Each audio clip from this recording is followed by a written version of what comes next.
Hey guys, it's Alyssa from AlyssaNalani.com. Welcome back to my channel. As you saw from the title of the video, today I'm going to be talking about weekly spouse meetings.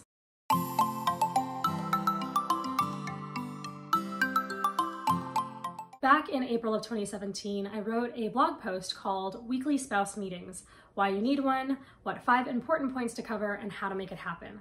I followed it up with another post in 2019, I believe, called 9 Reasons Why We Love Spouse Meetings and Why You Should Do It Too. And even though I've talked about it at least twice on the blog, I haven't ever done a video about spouse meetings here on the channel. And this week I thought it was high time that I went ahead and did that. So we're going to be going over what I talked about in my blog about spouse meetings.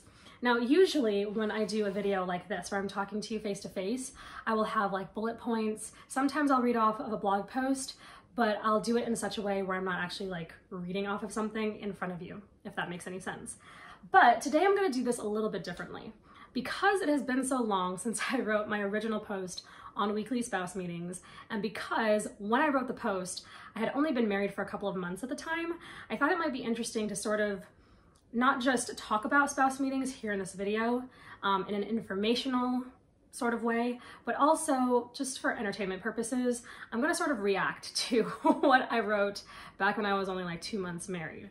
I don't know all that I wrote because I haven't read this in a very long time. So we'll see. This is going to be interesting to see sort of my point of view as more of a new wife, as opposed to now what I think about when it comes to spouse meetings as one who's been married for 4 years. So I don't know how long this video is going to be. I imagine it's going to be a bit chatty, but we'll see how it goes. I have my blog post here in front of me, and I'm going to just kind of share off the cuff what I think about what I wrote back then. I'm not going to read the entire thing word for word because that would be tedious and boring, but I'll just riff off stuff here and there. I'll read portions and we'll just go through it together and see what we come up with. All right, so I'm going to start off by reading the beginning of the post because I was just glancing over it and I realized that I had forgotten all about how this even started. So here we go. It started with Steven saying that he wanted to go over finances on Thursday nights, just so we could stay on top of spending, saving,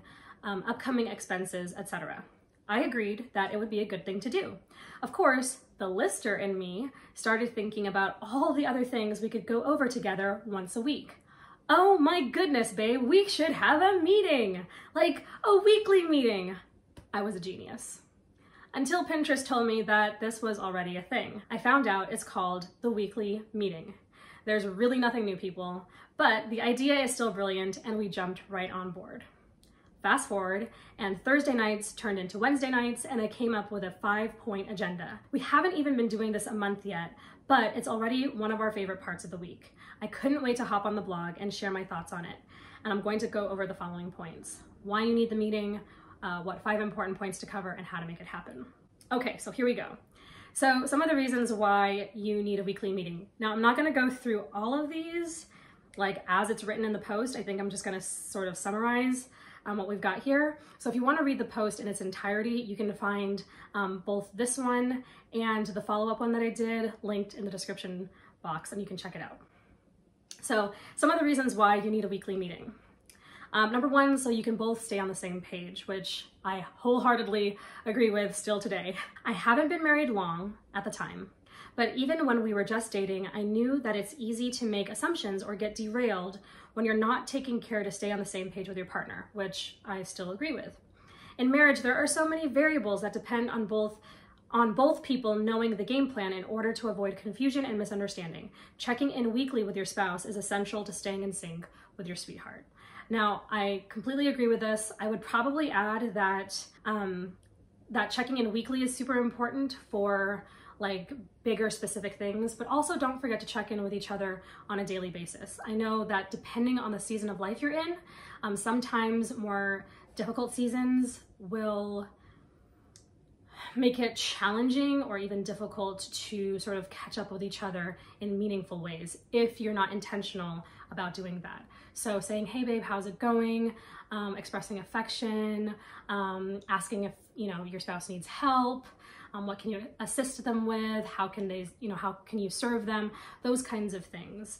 Asking about family members, you know, letting them know this is what I might need help with the kids or whatever it is, work-related, family-related, socially, just checking in on a daily basis in meaningful ways is super important as well. All right, the next thing I wrote was knowing weekly meetings allow you to know what to expect from each other. And I really still agree with this as well.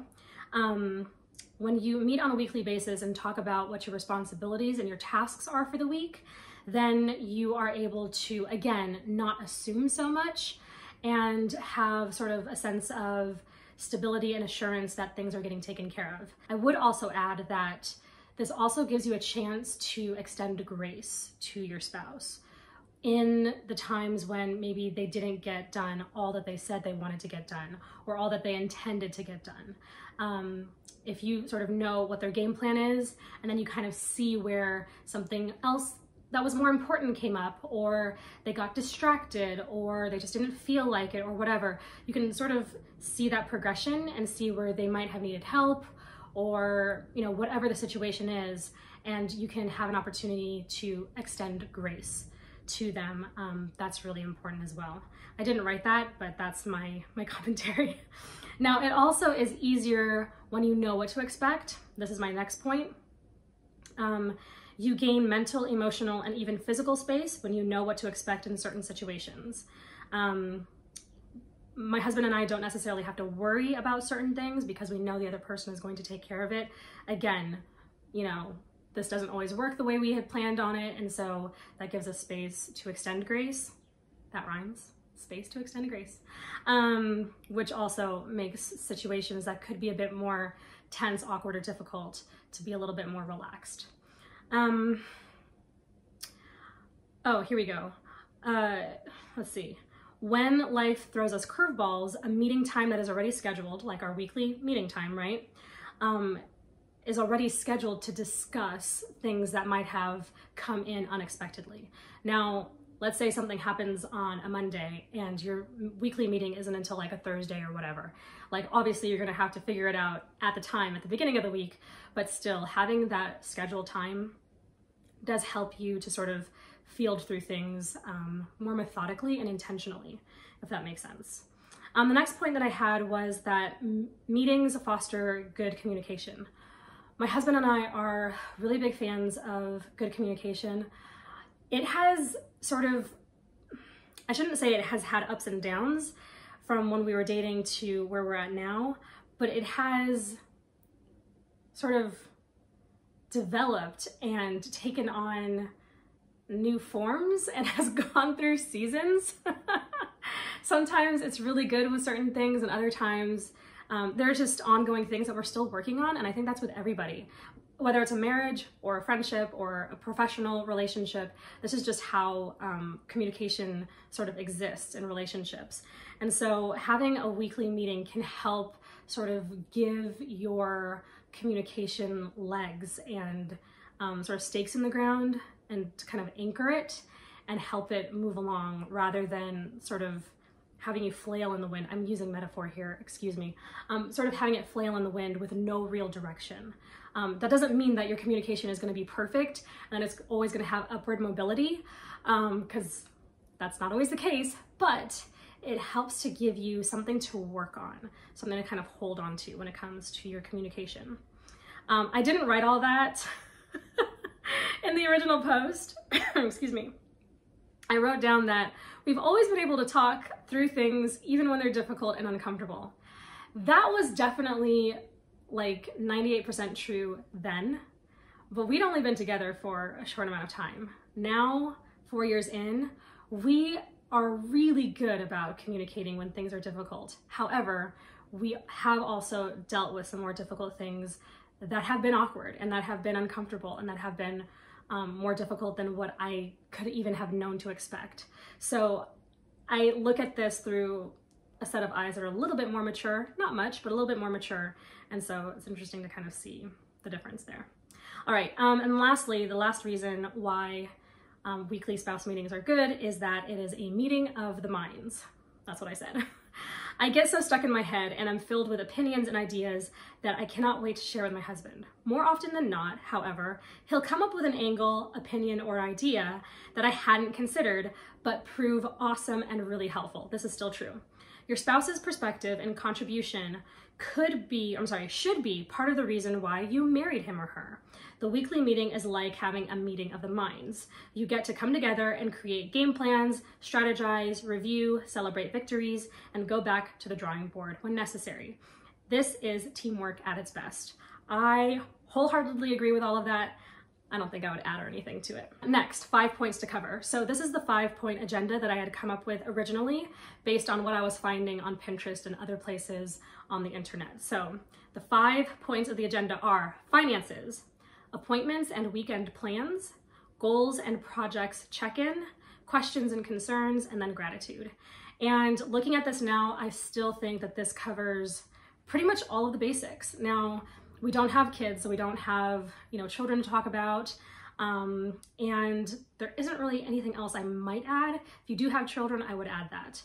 If you do have maybe parents living with you, or if you're going through a really challenging time and that challenge is a big part of kind of your daily life, then you would set aside time to talk about that. But just in general, these 5 points, and then of course I would add children if you have them, to make it 6. I think that's a really good list to kind of stick with.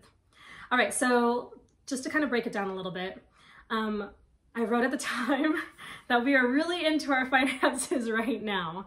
We want to create good habits from the front end before we slip into bad habits later on. I would say we did okay. Like so far, like from that point at the beginning of our marriage to now 4 years in, I think we've done pretty good. My husband is the saver in the relationship, me not so much. I'm not reckless with money. I am fairly responsible with money, but I do tend to be the spender of the two of us. And I think that while we do have some really great habits when it comes to finances, we have some not so great ones that we're still working on. So, wow, this is funny. We are on month 2 of our monthly budget. So at the time, we had only been keeping our monthly budget by 2 months and are trying a couple of new things while juggling a few unexpected expenses. That's just forever and ever. Like, we'll always be dealing with that. Keeping on top of where our money is coming from and where it's going is extremely, all caps, extremely important so that we don't make careless and unnecessary mistakes. Very true. We review any bills that will be due in the next week, any extra expenses or special purchases we may need to make, and any changes that we need to make. So this is something that we still do. We still talk about, what is coming up as far as bills in the following week. We talk about if either of us wants to spend more than a certain amount, we kind of have like a cap where we want to just check in with the other person before we spend that money to make sure that there's nothing else that's coming out of the account, or we're both not buying big, making big purchases or whatever. We just kind of check in, not necessarily for permission, because that's not how our relationship works, but just to make sure that we are making big ticket item decisions well and together as a team. So yeah, we still do this. So I don't think I would necessarily change anything. All right, number 2, appointments and weekend plans. This is pretty self-explanatory. That's literally what I wrote. This is pretty self-explanatory. What time is your appointment? What job are you doing on Thursday? Who's got a birthday party? What day did you say you'd be late for dinner? What responsibilities do we have at church? Syncing schedules is important, especially during busy seasons, so you can keep track of who, what, when, where, why, and how. Less confusion and double booking, more asking if the other person needs help, or evaluating where there might be too much going on. These things do of course change, but it prevents either of us from asking what's happening too often. I think I would keep that intact. That was pretty good. All right, number 3, goals and projects check-in. Remember when you had that idea for that project you really wanted to do 4 months ago? Or what about your goals at the beginning of the year? This is like sounding enticing. This is a chance to review all of the stuff that you both want to accomplish collectively, so together, or separately. It can be a house project, a new habit, or a weekend trip. We can ask for help, figure out what supplies are needed, or what research we need to do. Do we need to save money for this activity? Should we set a deadline for that project? What happens if it doesn't get done? Can we wait until next week, next month, next year? How can I help you make this happen? These are great questions to get you to the next step in the process. I love this part. We do a lot of this, just kind of checking in both with his job and with my job, personal projects, family stuff that we have going on at our church because we're both involved and on staff at church.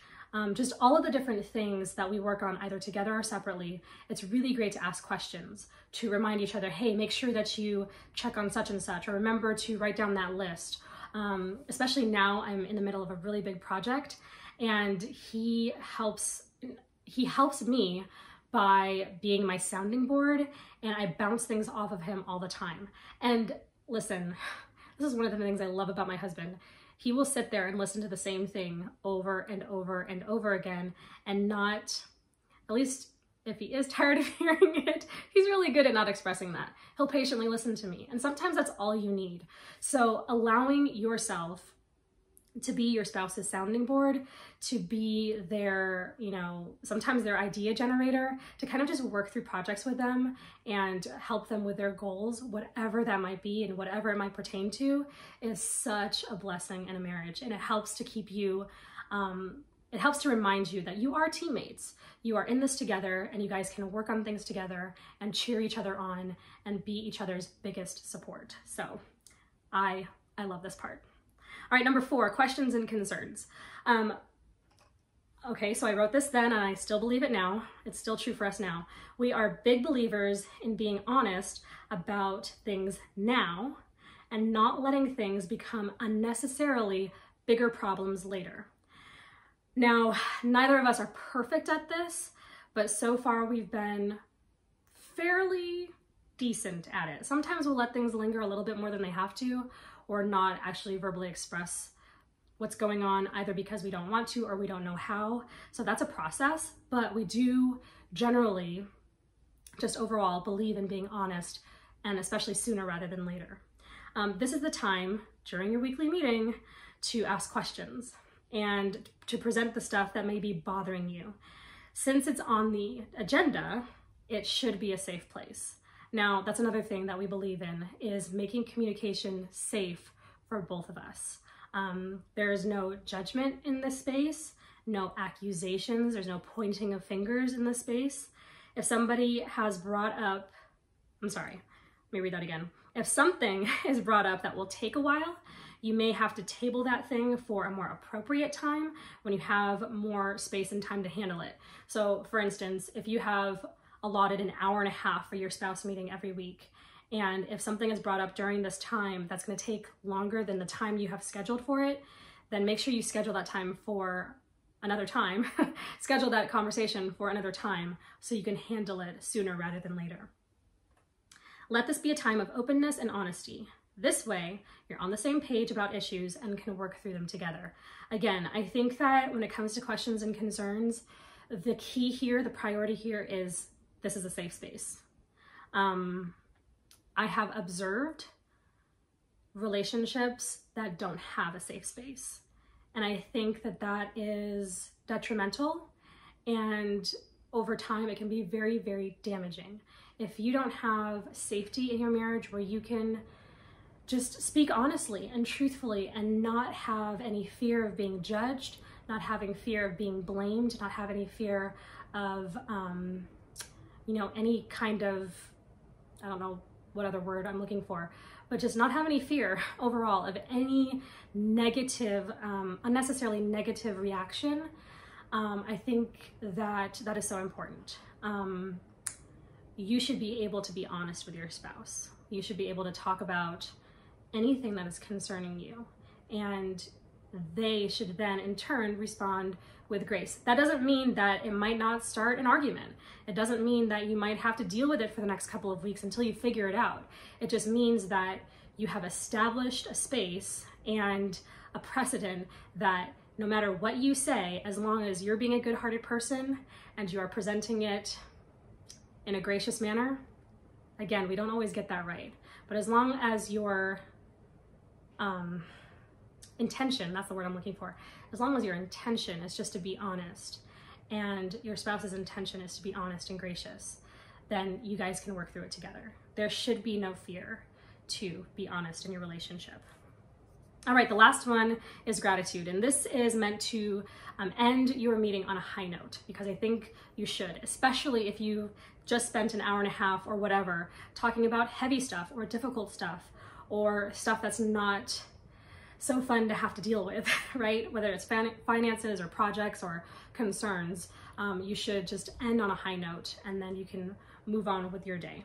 So gratitude, what are we grateful to God for? What are you grateful to your spouse for? Taking time to show true appreciation is showing love, both for God and for each other. And who doesn't want to feel loved, right? There are other things that you can cover. Okay, so I did have some other ideas. Here we go. There are other things you could cover like meal planning, date nights, and things pertaining to your children, like I said, but this has really worked well for us in this season of marriage. So at the time, these 5 points really worked for us. So I do have this printable on my blog, and by the time you see this video, I will have made sure that this is still available, like that the links and everything still work. But I do have a printable that has all 5 points of this agenda. You can print it out and use it in your spouse meeting if you want to. All right, last but not least, how to make it happen. I have 1, 2, 3, 4 points for this one. First, you have to set a date and time. So make an appointment with each other that you are going to meet on this day at this time. You might even want to say for this amount of time. So an hour and a half, whatever. And this could change. Like you can adjust it as things in your schedules or as your seasons change, but just make sure that this is something that's on your calendar, okay? Oh, I did say this. This is really easy for us because we don't have kids, and I realize this is easier said than done when you've got little ones especially. Maybe you can make it a special time for them too, when they get to watch a video or play games or something. It may take several tries, but make it something that they look forward to and a time that they understand is important for mommy and daddy. So that was my little parenting tip then.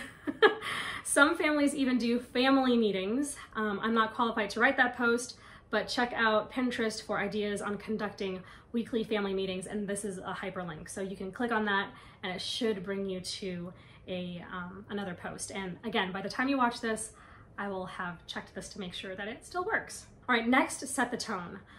Pour a couple of glasses of something you like to drink.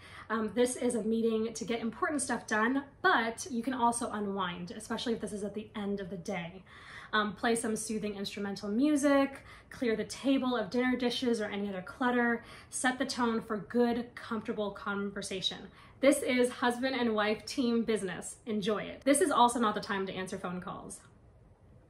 I shouldn't say don't answer text messages either, but we're not strict about it and it's never hindered our conversation. So set whatever rules that you need to set. However, if one of you is habitually plastered to your phone, then by all means, leave it in the next room and focus on your meeting. Okay, so do whatever you need to do with that. All right, next, take notes. You don't have to take detailed minutes, but at least one of you should be jotting down main points. Keep them in a folder for future reference and you'll be glad you did. I used to keep my spouse meeting notes in a binder. Now I write them in whatever notebook I'm carrying, or sometimes even in my planner. So just have a space to just kind of write down important points. Of course, if you are talking about appointments and things, and have your calendars or your schedules or whatever you need to make sure that you're keeping up to date with all of the dates, okay? Let's see, what else did I say? You might also come up with to-do lists that you have to take care of during the week. That happens to us. Make sure you're writing those things down too. The last thing you want, the last thing that you want is to come to next week's meeting and say that you forgot what you were supposed to get done in the past 7 days. That has totally happened.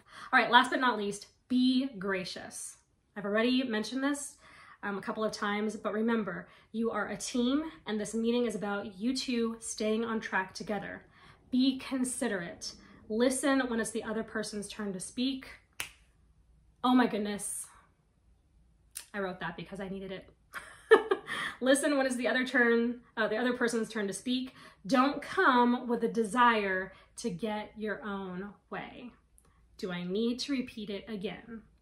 Do not come with the desire to get your own way. Be ready to be a team player, not the coach. Your spouse is not your kid. They don't need a coach or a parent in this situation. If you disagree on something, take time to talk about it or table it for another time. And be responsible with that, like set a time that you're going to talk about it. If it has to be a reminder in your iPhone, do it, whatever you need to do to make sure that you don't forget to talk about it later. Don't cast blame or say, I told you so. It's okay if you don't solve every problem that comes up during that meeting. You may have to work through it a few times before you figure it out. This is a time to listen and share, not point fingers, belabor one another's faults, or get in your own way. Play fair and be nice. All right, not bad for somebody who was only married 2 months at the time. I agree with all of this, with just that added commentary. What do you all think? Let me know in the comments if there's anything that you would add or subtract, anything that came to mind when you were hearing all of this, or maybe even reading this blog post. Now, I think I've got some time. I'm gonna go ahead and go to that follow-up blog post that I wrote, I think it's 2019, 9 reasons why we love spouse meetings and why you need to do it too. Hold on, before we get into the next blog post, I want to take a couple of minutes to talk to you about today's sponsor, Skillshare. Skillshare is an online learning community with thousands of inspiring classes for creative and curious people. It is the perfect place to explore new skills, deepen existing passions, and get lost in creativity. And they have a plethora of topics that you can choose from, including illustration, graphic design, creative writing, marketing, productivity, entrepreneurship, and web development, just to name a few. And if you're a lifelong learner like I am, having so many different classes to choose from will make you feel like a kid in a candy store. Now, all of this is curated specifically for learning, which means that there are no ads and they're always launching new premium classes, so you can stay focused and follow wherever your creativity leads you. And it's less than $10 a month with an annual subscription. One thing that my husband and I started doing recently is setting time during the week where we both get our computers out and either sit at the kitchen table or on the couch or in our bedroom, and we work on our individual classes. Now, we're both not working on the same classes. We don't have the same educational interests, or we don't have the same careers. So we're not learning the same things, but just sitting together in the same room at the same time and working on something that we both love, even though it's different, it's separate, it's actually a really great time. It's not quite like a date night. I don't actually have a name for it yet.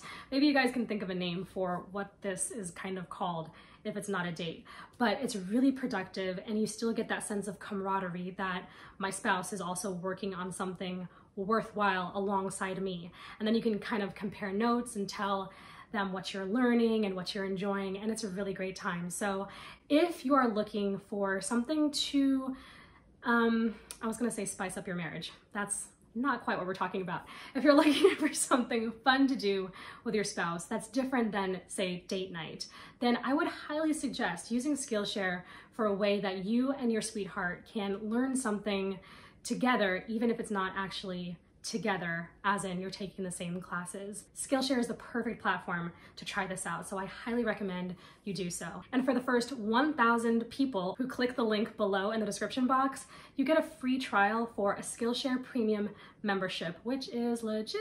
So click the link below, get your free trial membership, and check out Skillshare together as a couple, and let me know if you do so and what classes you end up taking. I have a whole list of Skillshare classes that I want to take, including one called Email Lists for Creative Entrepreneurs, which is a subject that I'm really trying to learn more about for my own creative business. It's by Peggy Dean, and I'm really excited to take this one. Many thanks to Skillshare for sponsoring this video. I really appreciate it. So I'm just gonna run through some of these and see what I said. I haven't read this one either. Number 1, meeting regularly.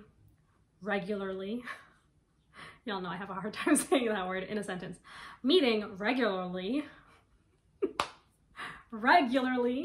Meeting on a regular basis keeps you connected. Yeah, it absolutely does. Number 2, meetings give you a chance to pick each other's brains. I talked about that previously. Meetings give you time to set and maintain goals. I love this. As a planner babe, I like goal setting. I like lists and start dates and end dates. I like to see how things look on paper. As a married planner babe, I can't just plan our life by myself, right? So Steven and I plan the big stuff together. We talk about pros and cons, pick each other's brains, strategize the compromise. I feel like that needs to be a t-shirt.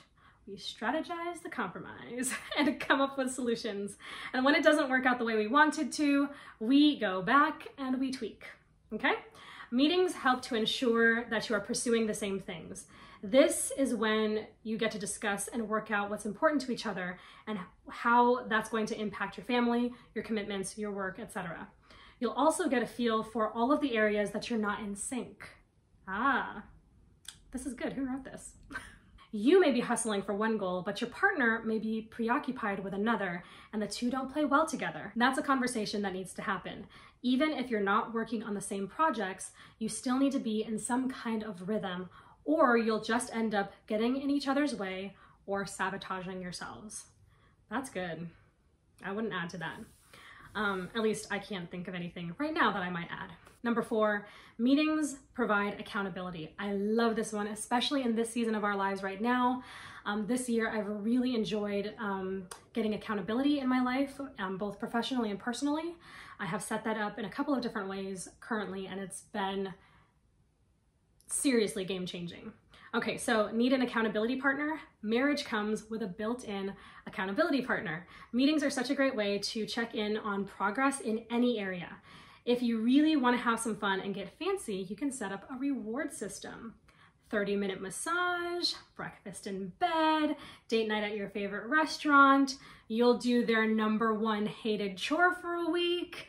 Get creative. Accountability doesn't have to be boring or something to dread. This is when you get to be your sweetheart's biggest cheerleader. Go big.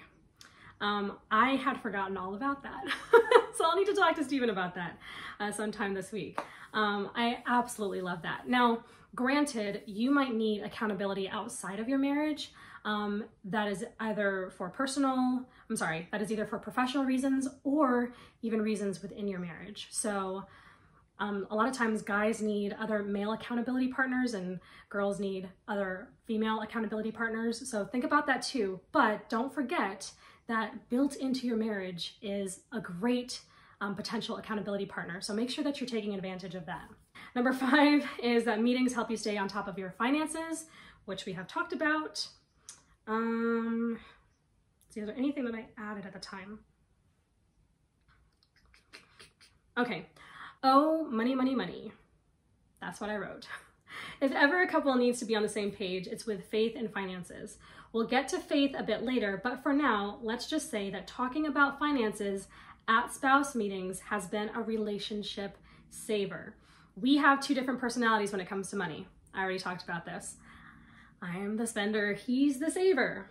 Having designated time to talk money and expectations and plans is the difference between anxiety and peace. And that has remained true to this day. We are still mastering the art of strict budgeting, but even so, I never have to worry about where the money is going because we talk about big purchases, we're conservative in our spending habits, and we plan ahead as much as possible. Neither of us is worried about what we might find when we check our bank accounts, which is, oh my goodness, it's so important. I can't tell you how grateful I am that we started off building trust with each other when it comes to money, and a lot of it has to do with prioritizing during spouse meetings. All right, number 6. This is so important. You can catch big problems before they get too big. Issues can grow fast. Let's try that again. Issues can grow and fester almost without us even noticing sometimes. Meeting regularly, there's that word again, gives us the opportunity to address problems and nip them in the bud. It can also force you to talk about problems you may have otherwise swept under the rug because you just don't have time to deal with them right now. Spouse meetings are about making time, so that's an important one. Meetings give you the chance to ask questions. We talked about that a little bit earlier. Meetings create a safe space to talk and voice your concerns. I already talked about this, but I'm gonna go ahead and read this. Here we go. This is more like the #1 rule of spouse meetings. I wrote this in bold. It must be a safe space to talk and to voice your concerns and opinions. I felt strongly about this in my original post. I felt strongly about it in my my follow-up post. This is not the space to judge or to say, I told you so. Spouse meetings should be the place where you can explore and experiment with ideas, as well as be open and honest about what you're feeling. Neither of you should feel scared about sharing something that's important to you. If you're going to start the habit of meeting regularly, which you should, make sure, I need to find a different word, or I need to rephrase that every time I see it. Make sure that you both respect the time and space as a safe zone. No criticism, no judgment, no low blows, no my way or the highway mentality. You both get to speak and you both get to be heard. You both get to vent. You both get to ask questions. You both get to make suggestions. You both have to make concessions and compromise. You gotta strategize to compromise. You are a team and you are here to make your marriage not just work, but thrive. All right, #9, the last one on the list. Last but not least, spouse meetings can be used as an opportunity to pray together. Pray over your discussion, your decisions, and what your concerns are. Pray about the commitments you make to each other and where you know you are going to be weak. Pray that you'll remain connected and in tune with one another and with God. All the best laid plans of husband and wife are futile if not brought before the Lord in earnest prayer, so don't skip it. And that's my follow-up post. Y'all, I had forgotten that I had written all of that. And I think it's pretty good. I wouldn't change anything about it. I really, really enjoyed going through that and reminding myself of all of those things. Now, after me going through all of that and hearing my commentary, what do you all think? Have you done something like a spouse meeting on a weekly basis with your sweetheart? Is it something that works for you? Is it something that you haven't done, but you think now that you've sat through this video that it's something that you might want to try? I highly, highly suggest it. Now, let me be transparent. If you've been with me for a while, you know that I try to be transparent with y'all when it's appropriate. Stephen and I don't do spouse meetings as often as we used to. Part of that is because of just the season we're in. We don't always get a chance to do that. But secondly, the second reason why we don't is because we had done it for a good chunk of time at the beginning of our marriage and then just got used to talking about those things just during the week. So at any given week, we have talked about our finances, we have talked about our appointments, we have talked about what projects and things we've got going on. We've reviewed pretty much all of those things. And I do try to ask, like at the end of the day, babe, what are you grateful for? You know, how are things going and stuff like that. And we do pray, not as often as we should, but we do pray together as well. So this doesn't necessarily mean that you have to have that set time every week. Forever and ever, amen. But if you've never done anything like this and your marriage isn't such that you do ask these questions on a regular basis and you are keeping on top of these things and you recognize that this is something you need to work on, I'm gonna go ahead and challenge you and your spouse. Set a time, maybe a month, 3 months, 90 days, where you meet every week, same time, same place, if possible, for a set amount of time, and you go over these agenda items plus some other ones or a different set of agenda items. Make sure that you're keeping on track of the things that are important to your marriage, your family, your careers, all of the things that you've got going on in your life. You want to make sure that you are consistently and regularly keeping tabs on and discussing the important things of life. If you don't do it yet, then I challenge you, set a time, a month, 2 months, 90 days, to try this out and see how it might change your marriage. I would love to know your thoughts in the comments. If you want to ask questions about the spouse meeting, what it looks like, if you have anything that you might add to a spouse meeting agenda, if you would like more information on the spouse meeting, whatever your thoughts are, leave them down in the comments. I have both of these blog posts linked in the description box for you all to check out. And I hope this has been helpful for you guys. It's been a while since I wrote these posts, and I should have done this video a long time ago, but here we are. I'm glad we've had this talk, and I look forward to hearing anything you have to say on this topic. I hope you try them if you've never tried them, and I hope that it is something that just helps to grow and nurture and cultivate your marriage. Let me know if you have any questions, like I said, and I will talk to you all later, and have a great rest of your day. Thanks so much for watching. Bye-bye.